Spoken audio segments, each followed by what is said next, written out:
Buenas noches, chicos. Bienvenidos nuevamente a esta segunda sesión. Cooperación. Buenas noches, profe. Buenas noches, Simón.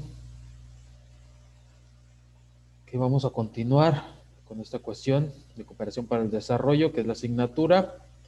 Por ahí también les cargué una actividad, algo muy sencillo para que vayan elaborando ustedes. Obviamente, pues ya terminando las sesiones, lo pueden ir elaborando. Si gustan irlo elaborando en este receso, si ya lo elaboraron, pues qué mejor en este caso.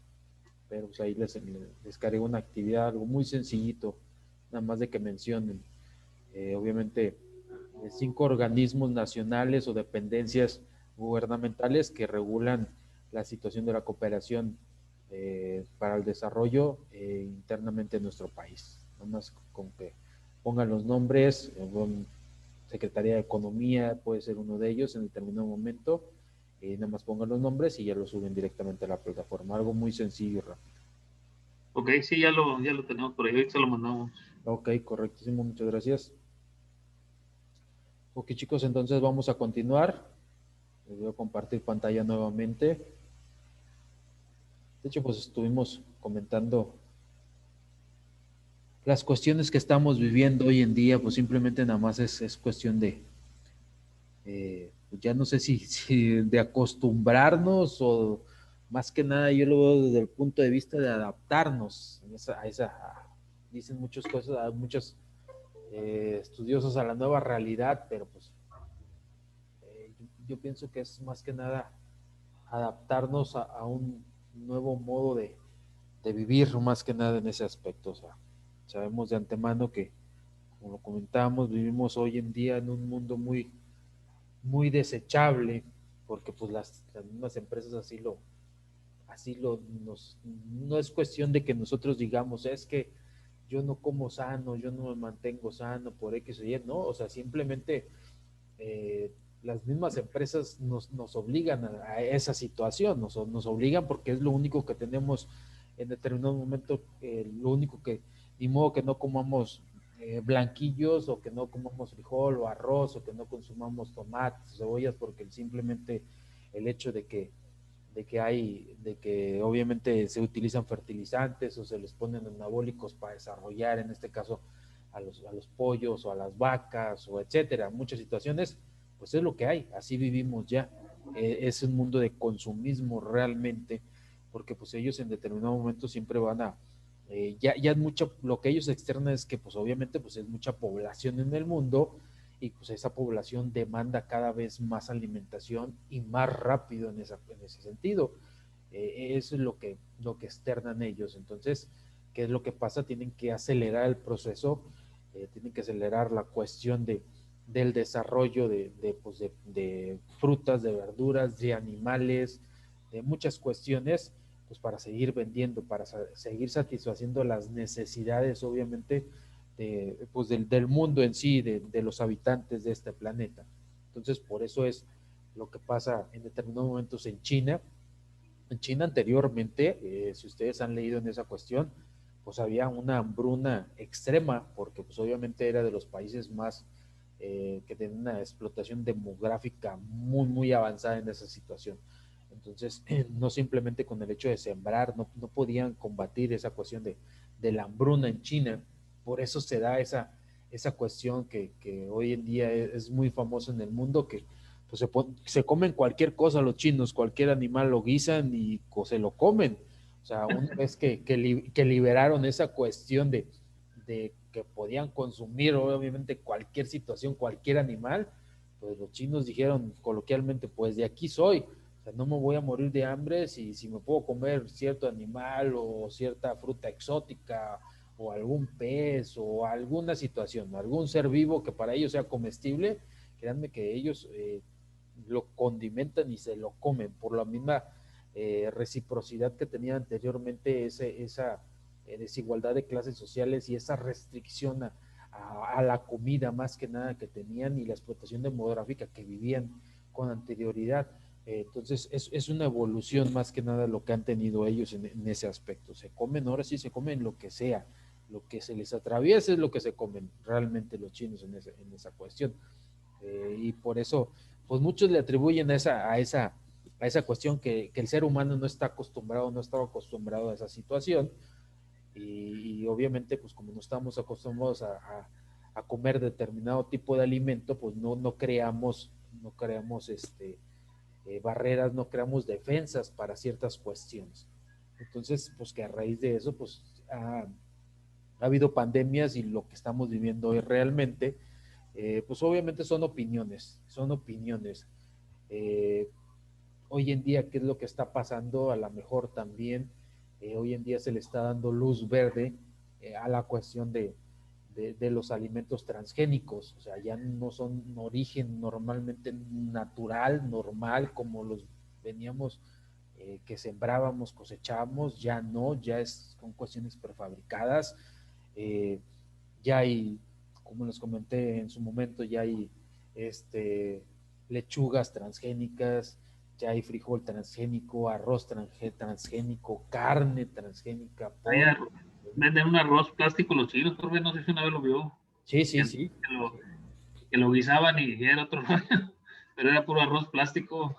Sí, Y pues de ese hecho sí. como la gente dije, ay, pues no, está canijo. Sí, pues de hecho aquí específicamente en Chedraui, sí, la Profeco detectó que estaba vendiendo un tipo de arroz plástico. Así es. Entonces lo sacó del mercado en esa situación, pero es más de lo mismo, o sea, Uh-huh. pues ellos buscan satisfacer una necesidad y más rápido y a un menor costo, es lo que buscan las empresas, o sea, entonces los tiempos pues el nivel, el procedimiento, los niveles adecuados de crecimiento de cada una de la cosecha, de cada una de las especies naturales, de los vegetales o algo, pues no se está contemplando, es la realidad de las cosas. Por eso, pues obviamente las empresas están fabricando cualquier tipo de cosas que puedan comercializar, lamentablemente.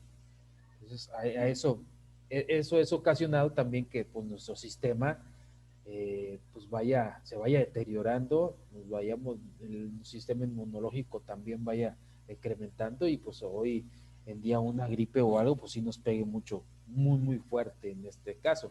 Entonces, eso es lo que tratan de ver pues los Así es. países a nivel mundial. Entonces, una cuestión que está dentro de esta parte de la cooperación es la agricultura, o sea, la agricultura está exenta de aranceles, pero ¿qué es lo que pasa en México? La agricultura, la ganadería, la pesca. ¿Y qué es lo que pasa en México si se protege a nivel internacional? Pues en México están dejando entrar productos transgénicos. ¿Por qué? Porque a lo mejor en su momento le conviene a las empresas y le conviene al gobierno.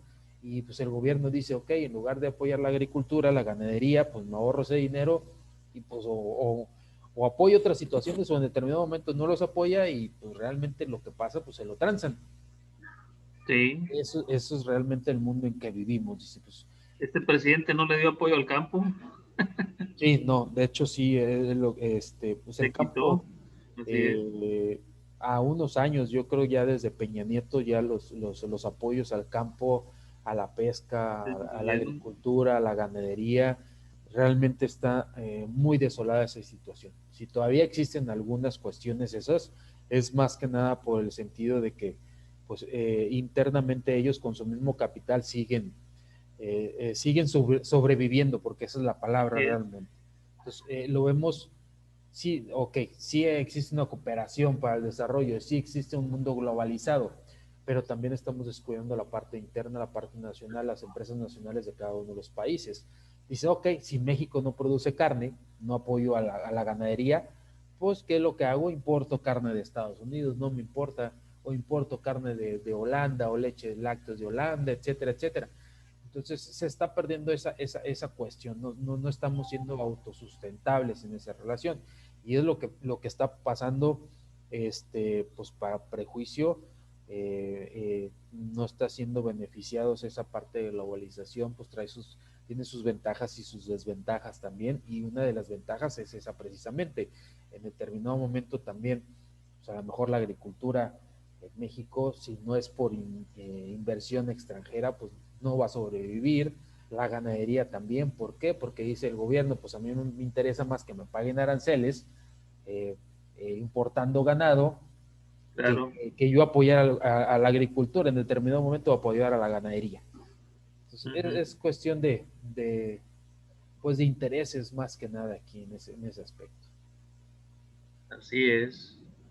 Porque pues ya vemos, o sea, honestamente, ya la carne que vemos en los supermercados y todo, pues dice, es importada, es carne importada, ya no es lo mismo que nosotros fabricamos. El pescado también, ya todo viene, ahora sí, manufacturado, envasado, el pescado ya muchas veces no es natural. Una de las cuestiones que, por ejemplo, pasa aquí, o a lo mejor ustedes que son de la frontera, yo que ahorita habito en la parte sur de Tamaulipas, específicamente Tampico, Madero, Altamira, pues era una zona que se caracterizaba por las jaivas, por la pesca. Hoy en día ya ese tipo de hábitat ya está dejando de existir en cuestiones de, por ejemplo, ya no hay jaivas, ya no hay tanto jaivas, entonces los restaurantes de aquí, que pues era un puerto jaibo, Tampico, pues ¿qué hacen? Pues tienen que importar jaivas de otro lado. O sea, imagínense, si es Puerto Jaibo, pues ya está dejando de ser Puerto Jaibo porque el hábitat ya no está siendo sustentable para ese tipo de especie. Entonces, es lo que pasa en el mundo. Lamentablemente es lo que pasa en el mundo. Las empresas siguen vendiendo, no les importa, no les importa si ellos mismos producen, si no se produce, pues ellos buscan importar de otros lados. Entonces, Claro. el gobierno pues es lo que hace, ya empresas deja entrar artículos extranjeros en lugar de apoyar un poquito la producción nacional también, y pues eso mismo merma al productor nacional. Entonces va mermando, ¿por qué? Porque pues, si no se compra, muchas veces el gobierno, lamentablemente, ¿qué es lo que hace? No existe un monopolio comercial como tal de muchos sectores productivos, pero en cuestión de la agricultura, en cuestión del petróleo, sí lo existe, sí lo ejerce el gobierno. El gobierno compra, por ejemplo, en las fronteras, compra el sorgo, entonces ellos lo venden, o sea, pagan las boletas, el gobierno paga la boleta, obviamente a los agricultores, el sorgo, porque se da en la parte fronteriza de Tamaulipas, esa cuestión, pues ellos tienen el dinero, ellos tienen la infraestructura, pues simplemente el agricultor siembra, cosecha, pues dice, pues ¿quién me lo va a comprar? Yo no tengo como manera de financiar una exportación, de financiar un modo de traslado, dice, pues no me queda más que vendérselo al gobierno, que me lo pague más barato, el gobierno tiene las bodegas, el gobierno tiene los medios de transporte y el gobierno pues lo vende más caro a empresas lo exporta a otros países. Entonces, pues en determinado momento, si no lo venden o algo, se echa a perder y el gobierno dice, pues yo lo importo de otro país, no me importa. Es cuestión les decía, es cuestión de beneficios. Aquí del que tiene el capital es el que ejerce el dominio, como normalmente se ha venido haciendo. Sí, así es, profe. Entonces, obviamente, dentro de esta cuestión, pues obviamente hay países, antes de esta pandemia, toda esta cuestión, obviamente a nivel internacional, la pandemia vino, eh, digamos, a cambiar toda esta situación económica a nivel internacional. Había países, obviamente en base a los organismos supranacionales, había países que reciben, que tenían un desembolso por parte de organismos supranacionales, recibían dinero para, obviamente, como apoyo económico para hacer en cuestiones de educación, en cuestiones de salud, etcétera. Aquí nos dice en esta descripción, nos dice, hay países que recibían al año unos 300 mil millones por cooperación técnica internacional que no era reembolsable y que destinaban a apoyar proyectos de carácter nacional, regional y local. Obviamente, tiene una serie de amenazas a los fondos y recursos de cooperación para el desarrollo que reciben algunos países. Más ahorita con esta pandemia, pues ya lo vemos, ya no recibieron esos fondos de apoyo tampoco. Y si en algunos casos se debe a cuestiones internacionales y en otros casos a coyunturas propias a nuestro país.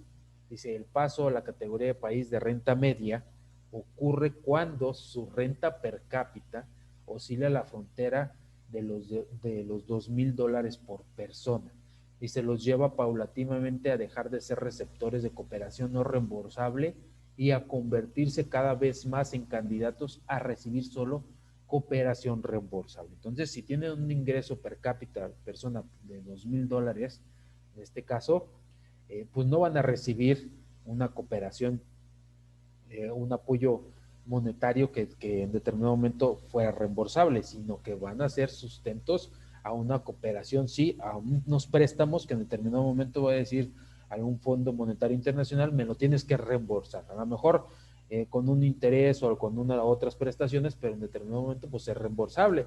Entonces, ¿qué país no quiere recibir honestamente pues una ayuda económica que en su momento no sea reembolsable? Por eso les digo que entran otro tipo de intereses más allá de los encaminados a la cooperación para el desarrollo internacional en ese aspecto. Obviamente, este dinero pues lo ponían pues las grandes economías a nivel mundial que hoy en día, a raíz del año pasado de la pandemia, dijeron no damos más dinero y nos cerramos las barreras económicas a nivel internacional.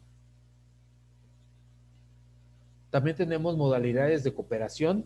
Obviamente tenemos cooperación técnica internacional no reembolsable, y está normada por el decreto legislativo número 719, responsabilidad de la Agencia de Cooperación Internacional, la ACI. Tenemos la cooperación financiera no reembolsable, también responsabilidad de la Agencia de Cooperación Internacional. Tenemos cooperación financiera reembolsable, normada por la Ley Anual de Presupuesto y la Ley Anual de Endeudamiento Externo, responsabilidad del Ministerio de Economía y Finanzas también. Tenemos el canje de deuda por algún objetivo prioritario de desarrollo y donaciones de carácter asistencial y educacional, normado por el decreto legislativo número 21.942. Todo esto es a nivel internacional y regulado por la Agencia de Cooperación Internacional. Son de los algunos organismos internacionales y en los países obviamente que pertenecen a los diversos acuerdos comerciales, tratados de libre comercio, organismos supranacionales, pues tienen una ley. A lo mejor no son tan conocidas como les comenté en la asignatura anterior, la materia anterior, que era inversión extranjera directa. Existe en México, ya lo vieron ustedes porque realizaron una investigación de eso. Existe una ley de inversión extranjera directa y también existe una ley que regula la cooperación internacional para el desarrollo en México. También existe una ley de cooperación internacional en México como tal. Entonces, a lo mejor son leyes que a lo mejor no son muy renombradas, pero realmente sí existen y en determinado momento podemos sacar partícipe de esas situaciones en cooperación de, más que nada, pues se ve en apoyos gubernamentales en determinado momento, pero sí existen leyes. Les decía, no son muy dadas a la luz, pero sí existen las leyes como tal.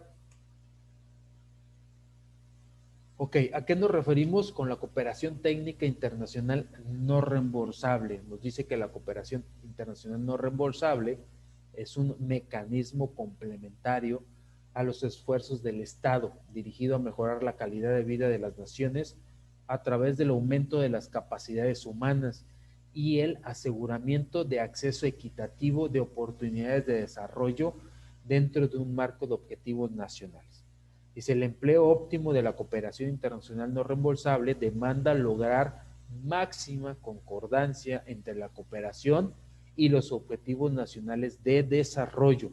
Entonces, no simplemente nada más es recibir una cooperación no reembolsable, sino que el país que la está recibiendo obviamente tiene que tener objetivos con vistas a un desarrollo dentro de su capacidad económica también, a un desarrollo sustentable, a un desarrollo en su vida, obviamente en la calidad de vida del país. Con esa intención está recibiendo ese apoyo, no nada más está recibiendo el apoyo para no hacer nada. Entonces tiene que tener y cumplir ciertos objetivos nacionales, obviamente encaminados a que el país siga creciendo económicamente y que en su momento pues el ingreso per cápita por persona sea el que está denominado para no recibir una ayuda no reembolsable y en determinado momento puede recibir obviamente una ayuda pero reembolsable. Entonces no nada más es de que pues no hago nada y recibo la ayuda, no, deben de cubrir ciertos objetivos también, porque esa es por eso se les está ayudando para que siga o incremente su economía interna. Dice, de acuerdo con lo establecido a la ley de la ASI, dice, dos documentos clave recogen las pautas brindadas por el Estado para encaminar la cooperación internacional. La política de cooperación es el documento directriz que establece los lineamientos estratégicos para la cooperación técnica internacional en el marco de los planes nacionales de desarrollo y la política nacional de desarrollo definida por el Poder Ejecutivo.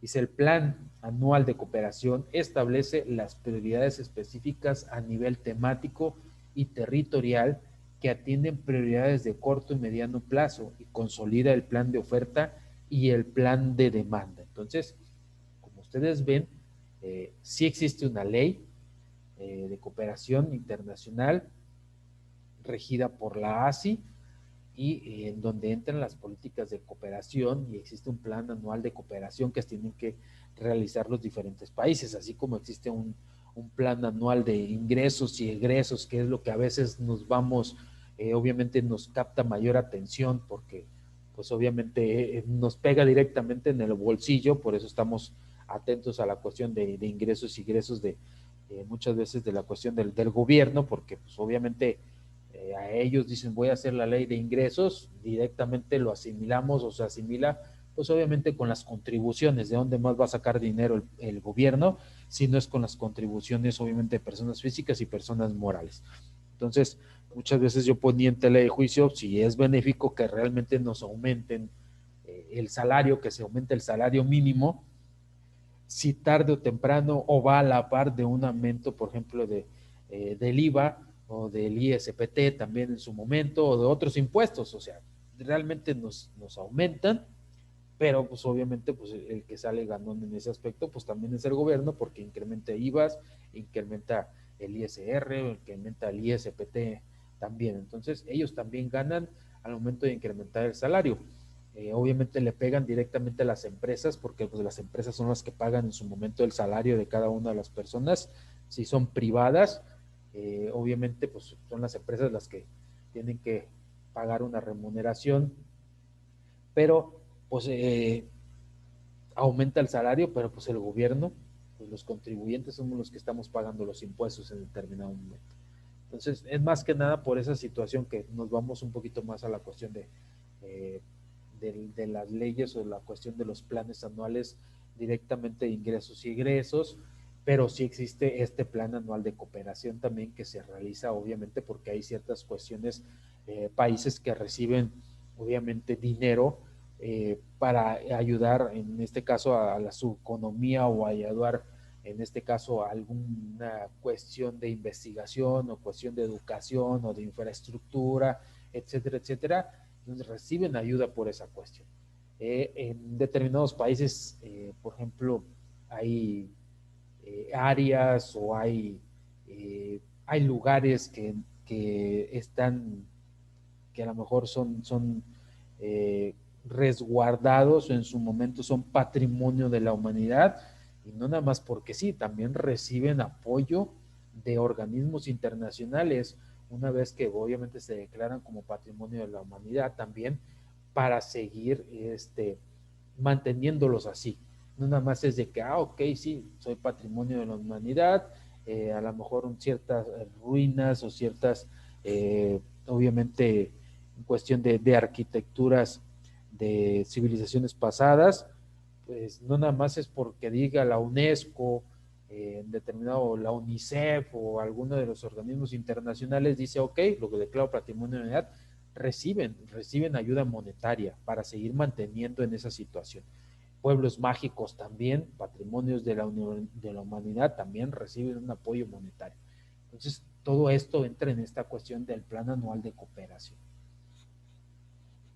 Ok, chicos, ¿alguna duda, algún comentario que quieran hacer al respecto de estos temas?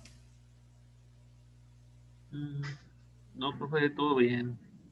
Ok. De hecho, pues aparte, muchas veces nos centralizamos en las cuestiones comerciales, específicamente en ventas, pero pues obviamente también existe un campo laboral que podemos voltear a ver desde esa índole, a lo mejor no muy explotado, porque pues obviamente nos vamos a cuestiones más comerciales o en determinado momento lo que pues donde podamos poner nuestra experiencia profesional, pero hay otros campos laborales que también podemos explotar y uno de esos campos pues es en estas cuestiones partícipes en cuestiones muchas veces porque pues, sí necesitan quien administre en determinado momento todas esas cuestiones, no simplemente hay cuestiones que a lo mejor no hacen, no persiguen fines de lucro, pero pues obviamente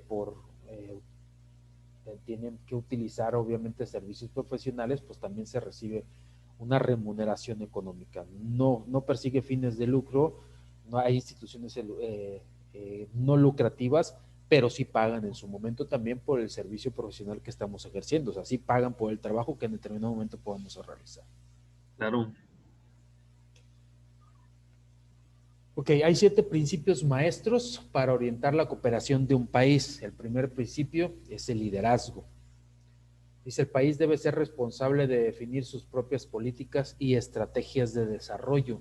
Dice, por lo tanto, como país socio, debe estar encargado de conducir a la cooperación internacional hacia las áreas temáticas y geográficas en las que identifican necesidades más urgentes. Entonces, esto va encaminado directamente con la Ley de Cooperación Internacional para el Desarrollo de cada uno de los países. Lo que comentamos, obviamente, pues hay necesidades en cuestiones temáticas, en cuestiones geográficas, en cuestiones de desarrollo, culturales, sociales, etcétera, etcétera. Entonces, el país debe encaminar sus prioridades, debe encaminar la política, debe encaminar su plan en estas cuestiones, obviamente, porque no va a ser una empresa como tal, una empresa privada, pues no va a recibir cooperación para el desarrollo, lo recibe el país, más que nada encaminado a estas cuestiones de salud, cuestiones sociales, cuestiones culturales, cuestiones educativas, cuestiones tecnológicas. A eso va encaminado la cooperación para el desarrollo, que en determinado momento los organismos internacionales o países internacionales, obviamente, le dan o le envían a los países que así lo necesitan en cualquier parte del orbe, del mundo también. Entonces, el país que la está recibiendo tiene que realizar un análisis, una toma de decisiones, un proceso de toma de decisiones para decidir en dónde va a ir encaminado esa ayuda o si realmente tiene que ser factible recibir esa ayuda económica en determinado momento. Entonces, ese es el primer principio, el liderazgo. Tenemos un segundo principio que es la complementariedad. Dice, la cooperación internacional no reembolsable está dirigida a desarrollar y fortalecer las capacidades institucionales e individuales del país. No ha de entenderse la cooperación como una acción paralela a la labor del Estado. Dice, la cooperación debe ser un complemento y no un sustituto de los esfuerzos nacionales a favor del desarrollo. Entonces, ¿qué nos quiere decir con esto? Obviamente, pues se recibe una cooperación a nivel internacional para determinada situación, determinada cuestión, pero no excede al país que no siga apoyando o que no dé un ingreso sustentable a cierta cuestión, o sea, debe de estar a la par también. Por eso es complementario esta parte de recibir un apoyo para el desarrollo, es complementario a lo que tiene que estar haciendo el país internamente, por eso es regulado, no simplemente te doy, ok, vamos a mantener cierta área de antropología, de arquitectura prehispánica, por decir que es lo que más predomina a lo mejor en nuestro país. A lo mejor dicen, no, pues vamos a apoyar a cierta área de antropología para que pues siga siendo, a lo mejor de la cultura meca, o cultura maya, etcétera, etcétera, o X cultura. Pero, o sea, te voy a dar yo, lo voy a declarar patrimonio de la humanidad, vas a recibir apoyo, pero pues obviamente tú como país también tienes que apoyar en ese aspecto, no nada más el mundo para seguir preservando, como el país también dentro de su plan presupuestal debe de apoyar esa parte. Entonces, no se debe de transgredir, no debe decir, pues ya lo apoya, ya me apoyan organismos internacionales, yo ya no apoyo, ya me gasto un impuesto más, un ingreso más, ya no lo destino a esa cuestión. No, ¿por qué? Pues en su momento pues se puede retirar ese apoyo. ¿Por qué? Porque pues es un complemento simplemente en esa cuestión. Entonces, por eso es un segundo principio, la complementariedad. Tenemos un tercer principio, de acuerdo a este desarrollo, que es la transparencia. Dice, la cooperación internacional no reembolsable se sustenta en una relación de mutua responsabilidad entre las fuentes cooperantes y el país. En consecuencia, ambas partes tienen la obligación de rendirse cuentas mutuamente sobre el empleo de los recursos de la cooperación. Entonces, sí te doy, pero pues dime en qué te gastaste, obviamente la ayuda económica que te estoy dando. Pues no simplemente es pues un ingreso que en determinado momento puedan gastarse y no rendir cuentas a nadie.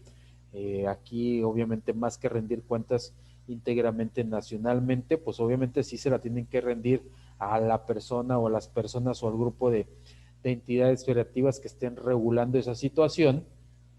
Por eso les puse ese tipo de actividad para ver, obviamente que ustedes vieran qué entidades federativas, muchas veces qué secretarías o qué órganos nacionales regulan esa cuestión económica, ese apoyo, esa cooperación, y ellos mismos pues obviamente tienen que rendir cuentas de esa misma cooperación a organismos internacionales como tal. Entonces deben de tener la pauta, deben tener los suficientes, pues deben de comprobar en qué se utilizó en determinado momento, en qué se está utilizando, en qué se está empleando la cooperación que se les está brindando para ciertas cuestiones, independientemente de lo que sea, independientemente si sea tecnologías, educación, sociedad, cultura, obviamente salud, etcétera, etcétera, pues debe de haber una transparencia en esa situación. Un cuarto principio, obviamente que entra en determinado momento dentro de esta cooperación internacional, es la sostenibilidad. Dice, se debe asegurar la continuidad del proceso de desarrollo nacional en el largo plazo, no simplemente, ok, te estoy ayudando, estás recibiendo cooperación, no es para que la recibas y en un año, 2 años, o sea, simplemente la utilices. No, esto es una cuestión continua, les decía, por eso les decía muy enfáticamente en la cuestión cuando son pueblos mágicos o cuando una cierta parte geográfica se destina a patrimonio de la humanidad también, algún tipo de monumento, algún tipo de zona arqueológica, etcétera.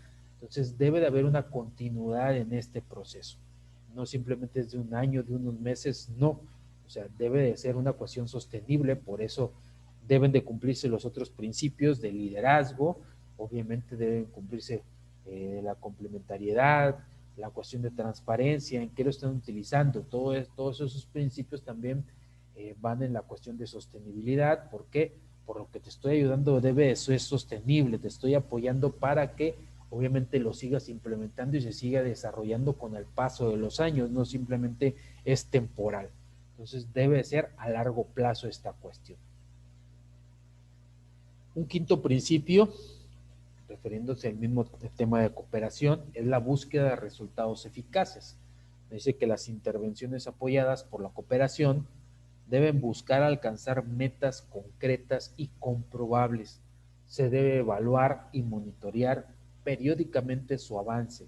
El Estado debe definir aquellos indicadores de desarrollo que deberían atenderse prioritariamente. Y aquí obviamente entran partícipes o se conjuntan con la cuestión de liderazgo.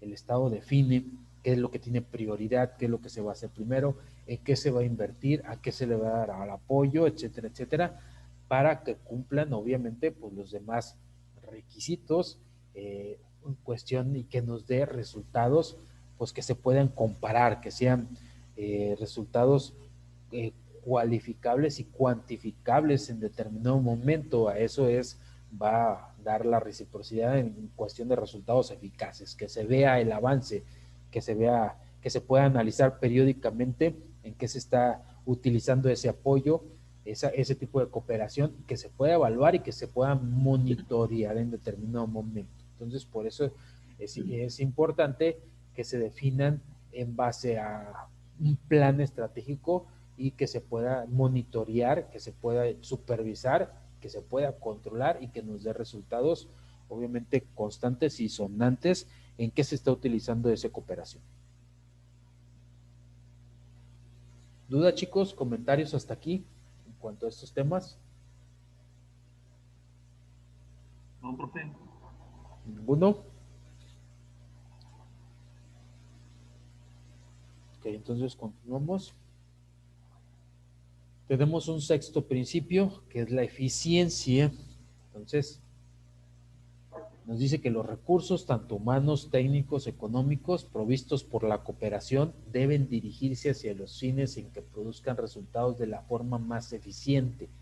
Por ello, las fuentes cooperantes deben concentrar sus esfuerzos en aquellas áreas en las que gozan de ventajas comparativas y cuentan con mayor experiencia. Pues obviamente va de la mano en esta cuestión de ser eficientes y ser eficaces. No sé si ustedes consideren que es lo mismo esta cuestión, estas dos palabras, si es lo mismo desde su punto de vista ser eficiente y ser eficaz, o cuál sería la diferencia, o cuál es una y cuál es otra. No sé qué opinan respecto a esta situación, porque aquí en el quinto dice ser eficaces y en el sexto dice ser eficiente. Entonces, ¿a qué creen que nos refiramos respecto a ese tema? ¿Creen que sea lo mismo desde su punto de vista?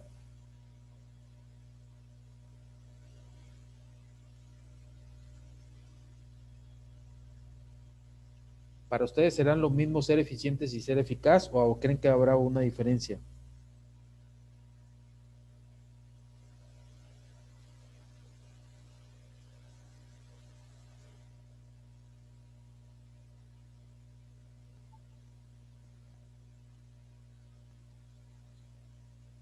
A ver, chicos, ¿creen que es lo mismo ser eficaz y ser eficiente? Sí, hay una diferencia, profe. ¿Cuál sería para ti desde tu punto de vista, Viviana? La eficiencia es la manera en cómo uno se maneja o cómo, cómo demuestra con los demás el- lo que uno sabe hacer. Y la eficacia, sí, la ¿Eficacia? eficacia, Ajá. este, es los resultados sí, más bien cómo tú puedes llegar a demostrar eh, lo que te llegan a pedir. Ok. ¿Cómo lo llegamos a mostrar en determinados momentos?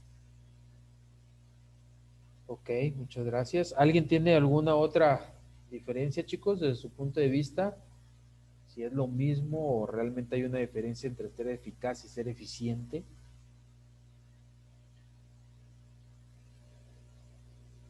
Pero ¿Qué sí, sí opinan hay ustedes? diferencia, profe, porque ser eficaz es cuando uno busca metas concretas Ok, y en la eficiencia, pues, debe buscar las fuentes. Bueno, eficiencia, ay, caray, se parecen, ¿verdad? sí, tiene un parecido casi. Sí, porque habla también de la cooperación, que debe ser dirigida hacia ciertos fines, y la otra dice casi lo mismo, la otra dice buscar metas concretas. Así es. O Sí, sea, sí, son hay casi diferencia. parecidas. Son muy parecidas. O sea, Sí, ser eficaz es hacer las cosas bien simplemente y ser eficientes es hacerlas bien, pero mejor muchas veces. O sea, darle el así es. extra se puede decir. Es algo muy, muy recíproco. Ok, chicos, se nos va a terminar el tiempo de esta segunda sesión. Muchas gracias. Nos vemos el próximo martes y estén al pendientes por los trabajos que se esté encargando la plataforma. Gracias, chicos, por la atención. Que tengan excelente noche. Nos vemos el próximo Ok, martes. profe. Buenas noches, profe. Gracias. Buenas Gracias, noches. chicos. Eh, Recuerden enviar su número por el chat para que no se les pase la asistencia.